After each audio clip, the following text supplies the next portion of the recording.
और चलिए एक बार फिर से आपको लखनऊ ले चलते हैं, जहां पर फ्लैग ऑफ कार्यक्रम में मुख्यमंत्री योगी आदित्यनाथ संबोधित कर रहे हैं। सचिव सुहास एलवाई और आज के इस कार्यक्रम में उपस्थित सभी प्रतिभागी युवा साथियों,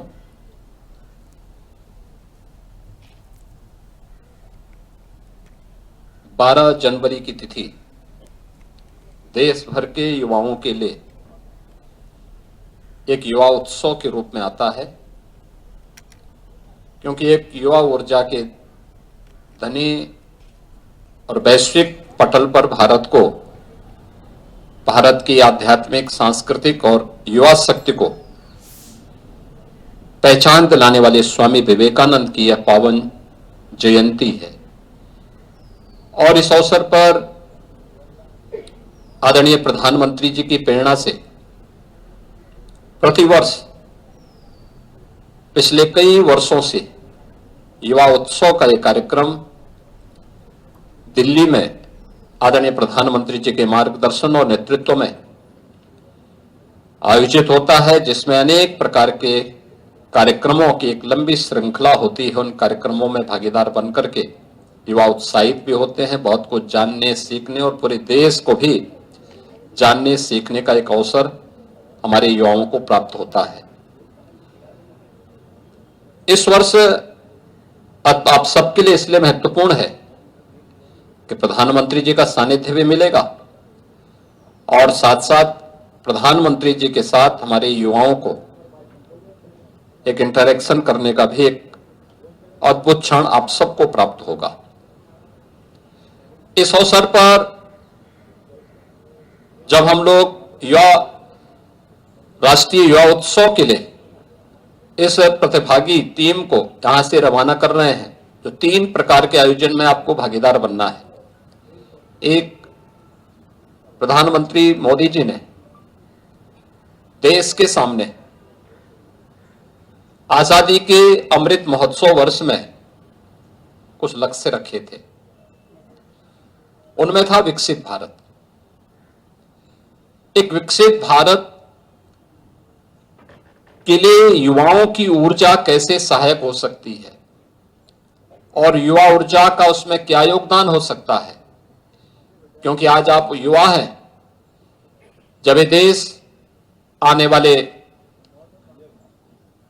22-23 वर्षों में अपनी शताब्दी वर्ष मना रहा होगा, उस समय आप भी अपने जीवन के युवा अवस्था को पार करके आगे बढ़ चुके होंगे, जीवन के अलग अलग क्षेत्र में कार्य कर रहे होंगे।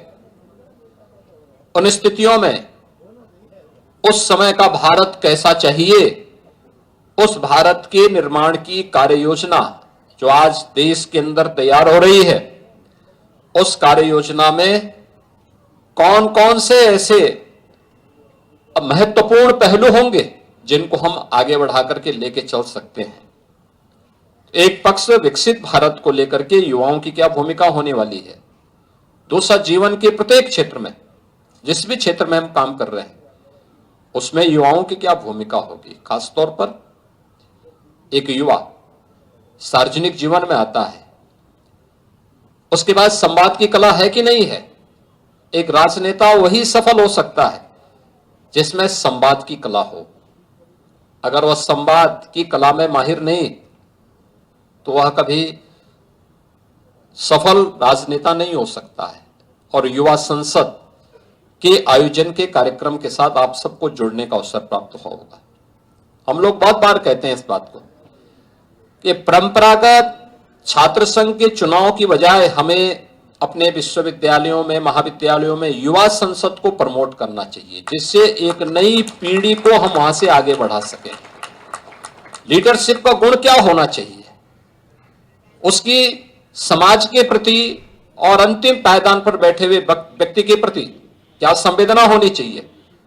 वह जीवन में, सार्वजनिक जीवन में राजनेता के रूप में काम कर रहा हो, प्रशासन या पुलिस अधिकारी के रूप में कार्य कर रहा हो, एक अन्नदाता किसान के रूप में, प्रगतिशील किसान के रूप में या युवा उद्यमी के रूप में काम करना चाहता हो, किसी भी क्षेत्र में वो काम करे, लेकिन अगर उसके मन में राष्ट्रीयता का भाव नहीं है, अगर उसके मन में अपनी मातृभूमि के लिए प्यार नहीं है, अगर उसके मन में अपनी जनता के प्रति और अपने नागरिकों के प्रति संवेदना नहीं है, तो फिर उसकी प्रगति का कोई मायने नहीं है। और उस दिशा से हमारे युवाओं की क्या भूमिका हो सकती है, इन सभी कार्यक्रमों के साथ साथ अन्य अनेक कार्यक्रमों के साथ सांस्कृतिक कार्यक्रम होंगे, कौशल विकास से जुड़े हुए कार्यक्रम होंगे, या जीवन से जुड़े हुए अन्य तमाम कार्यक्रमों के साथ जुड़ने का भी एक अवसर आपको प्राप्त हुआ होगा। और इस युवा महोत्सव के अवसर पर भी आपको उन आयोजनों के साथ जुड़ने का एक अद्भुत क्षण आपके सामने होगा।